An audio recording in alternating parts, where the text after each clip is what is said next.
Okay, so I'm just gonna run through these real quick, and I know there's some that you already know that are pretty simple, so I'm probably not gonna go over those, but then I'll do all the rest of them. So the first one is your slow lowering push-up with a plate. I'm gonna use a sandbag, but you can use a plate. You're just gonna put it on the small of your lower back. And then set yourself up in a normal push-up position, and then what you really want to do is draw your lower abdominals up. So you're not sucking them up, you're just bringing like the center of gravity to push up into, or think about pushing your lower back into the plate as you do this. So you're going to get into your push-up position. It's a slow lowering, so you're screwing your hands into the floor and then slowly lowering yourself down to the floor. Everything should hit at the same time. You can come to your knees and come back up, or you can just press right back up. So again, screw the hands into the floor, lower back pushes up into the plate, slow lowering all the way down. Your body should be in a perfect straight line the whole way down. Your head, your chest, your hips should all come down at the same time. One should not hit more than the other, or hit first before anything else. So really slow on those. You're gonna do 4 rounds of 10, and then if it's not that challenging, start increasing the weight of the plate and the weights that you put on your back, but really slow, maybe like 6 seconds on the way down. So then you have your pull-up knee up, which I know you already know, so I'm not even gonna show it. You'll superset those 4 rounds. Then you go to the next grouping, and that's the one leg sit to chair.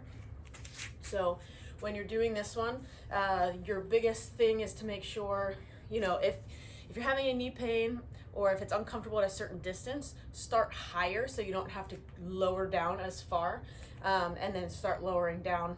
You don't need to go anywhere below your knee. Even this is probably a little bit too low, but so you're gonna just balance on your one leg. The other leg is out, or you can use light toes, and you're just gonna come down. You're going as nice and slow and controlled as you can, all the way until your butt hits the thing. You want to make sure you're not going to plop down. You want to control the whole movement, and then if you need to, you can put the foot back down to stand back up, or you can just press back up with that same leg. So again, nice and controlled. You want to make sure that your hip stays in line with your knee as you lower down, nice and controlled all the way to the ground, and then bring yourself back up. Again, if you need to, on your way back up, use your other foot. Go from 2 feet to light foot to no foot. Okay? So you'll do all reps on one leg, and then do all reps on the other leg. Then you're gonna do a banded stationary lunge. And I don't have a band here right now, but what you would do is wrap a band, one of those like super bands. You would wrap it around here, and then put your front leg you would put it around your knee here, and then you would just go down. So the idea being that the band, you want to push your knee out into the band as you come down and come back up. So making sure as you go through that your hip does stay in line with your knee, your butt comes directly straight down towards the ground, and you're coming directly straight back up. So the knee should always be right above the ankle as you do that. It shouldn't be drifted too far forward. You should be able to see your toes as you go up and down in the lunge. So again, your band would be hooked around something on the side. You would be facing sideways to it. It would be then brought up and hooked around your knee, and then you would do your stationary lunges. Do all on one side, and then you would set up and do it all on the other side. And that matches with the cable low to high chop. So you're gonna have your cable machine set down at the bottom, the lowest one. You're gonna stand sideways to it. I like to interlock my hands as I do this to make sure that I'm just pulling evenly.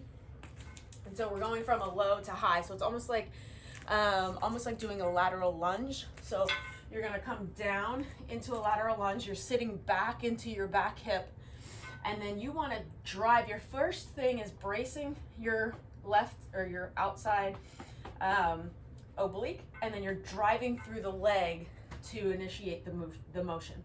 So we're bracing, drive, you come up, kind of pivot off that back foot, come down under control. Okay, drive off, come down under control. Bracing the core, driving through the foot, and everything should move together. So again, as you do this one, you don't want to be using your upper body to twist you as you lift. The goal is to keep it steady and stable, and you're driving through, and it all stays as one unit. So that should move very slow and controlled. Do all reps on one side and then all reps on the other side. So they'll be supersetted back and forth. Oops, I missed one. You have the one leg Romanian deadlift to the 3 cones. So I'm just going to use one cone, but give you an idea. You don't have to use cones at all, but it's just a visual thing. So you're going to stand with your foot kind of a couple inches from your cone, and you're going to, again, you want your heel. So I would keep the other toes down first just to keep balance. You want to keep your hip in its lane, so you don't want your hip swinging out to the side or swinging inside. The hip should stay in its lane. And so that hip is just coming straight back. You're coming directly down to almost tap that cone. You come back up. Then you're going to go on the outside. So if that was a second cone, and then to the inside if that was the third cone. So again, the hip should really stay in that motion. So the knee is right over the ankle. It loosens but doesn't move again. Everything happens from the hip. So I'll do this sideways as well. So knee is over the ankle. The knee loosens but doesn't move again. Everything happens from the hip. My hip and shoulders move together and come back up. And then you're just gonna hit a little bit to the outside and a little bit to the inside, which is just gonna hit your hamstrings a little bit different. But your hip should still, just because you're reaching one way or the other way, doesn't mean your hip then swings in or out. Okay, your hip always stays in its lane. You should feel that a lot in your glute and hamstring. Okay, so that one goes with the chop. They are supersetted back and forth.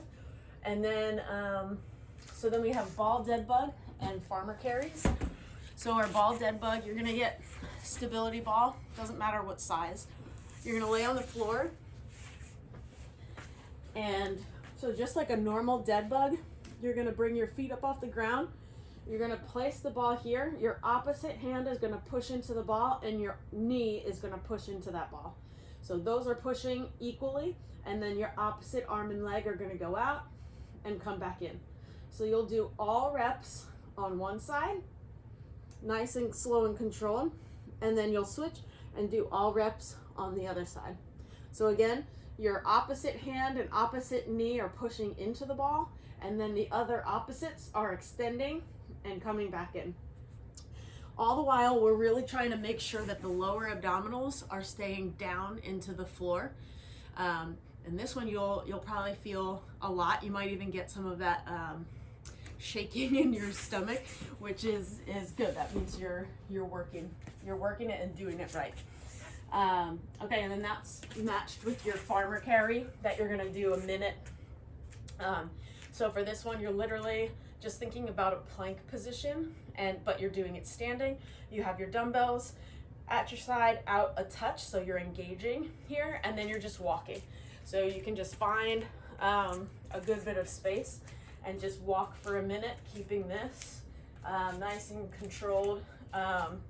You don't want the arms swinging all around. You want to stay stable, and you're just walking straight through. Obviously, you can make that more challenging by how heavy the weights are that you're going to carry. And that is your day one. So let me know if you have any questions with that. Hopefully you can see it, and have fun.